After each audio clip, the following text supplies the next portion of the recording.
It's been announced at the Conservative conference there is to be a ban on all combustible materials on the outside of buildings, this including combustible cladding panels and combustible insulation. This is obviously post-Grenfell fire tragedy. The new policy includes combustible cladding panels and insulation will affect schools, hospitals, care homes and high-rise buildings over 18 metres currently being built and those constructed in the future. But the ban will not be retrospective. What does that mean? Well, if you're living in one of those blocks that perhaps has got this cladding, nothing will be done. From my understanding, it will not be stripped. Now, the government says that they're remediating all social residential buildings with claddings through a £400 million fund, putting huge pressure on private owners to do so, but there's no actual mandate, there's more just pressure. So what does that mean if you're living in one of those buildings? Well, let's turn to someone who is. Fran Reddington is in Manchester. And what is the situation with your particular tower block, Fran Reddington? Good morning to you. Good morning. So we were taken to tribunal by our building owners just to verify if it was okay to pass it on legally under the lease, the cost of the cladding replacement and the waking watch. We were taken to tribunal in June and we did lose on all 3 points. So we have to pay their legal fees for the tribunal.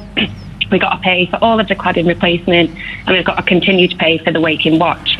At the time of the tribunal, that was an estimate of about 15% of the building, which was going to be £3 million. So that equates to about £10,000 per flat. However, with this government ban, that was well known. So when our building owners did go out to the tender, they were looking at the specification and we've now been informed that obviously that's now going to include the full system for the cladding. So that'll be the insulation plus the cladding. And we're just being told to increase any insurance claims that we do have, and we just have no visibility of what that cost will look like.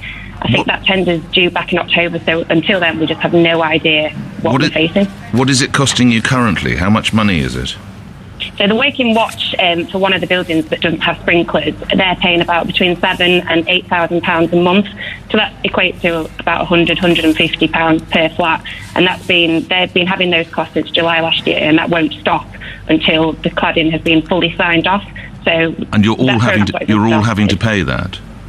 To those that live in that building, so the two buildings in the Green Quarter, one's a layer without sprinklers and Cypress Place does have sprinklers, so we don't have to pay that. But that's the cost we're incurring at the moment. But until we know what's going to come back from this tender, I think we're expecting that that's going to be billed in one go. And I think works are due to start Q1 next year.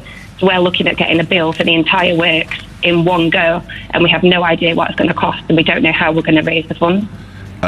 What do you think, you and your fellow residents, what do you think should happen? We believe that the government needs to be a lot stronger in terms of enforcing the developers to stand up and do the morally right thing. It might not be the legal thing, so obviously under the lease this confirms where from a legal perspective, but there's other developers such as Mace, Taylor Wimpey, Legal in general, they've all stepped up. They recognise it's a complex industry-wide issue, but they've taken that burden away from their innocent customers who have bought these buildings from you in good faith, and they've stepped up and done the morally right thing. I know there's been a lot of discussion like Kit Malthouse, James Brokenshire, they've all come out and trying to persuade developers to do the right thing, but in our case for Lemley, it's just falling on deaf ears. They've not communicated with us and it doesn't look like they're going to step up to it. Do people sleep well? No. You've obviously got this financial, which is, at the forefront of your mind, but you need to really take a step back and think about safety. Those images of Grenfell never, ever go away. Of course and not. Whenever you hear a fire alarm going off, you just ignore it in the past, but now you just think, is that it? Do we have to go? Is it going to happen now? And you're just constantly living in fear. And it's the human impact as well, ongoing stress. You can't carry on like that. It's awful. We don't know how long it's going to be, so for me, we're part of a steering group that we've set up as leaseholders that represent the Green Quarter, just to try and keep it in the media, keep it in the government, keep it in the public arena. So we're having to work, it's almost a second job, but we're constantly, writing to the government, writing to the developers, having meetings with the mayor, and this is something we shouldn't be having to do.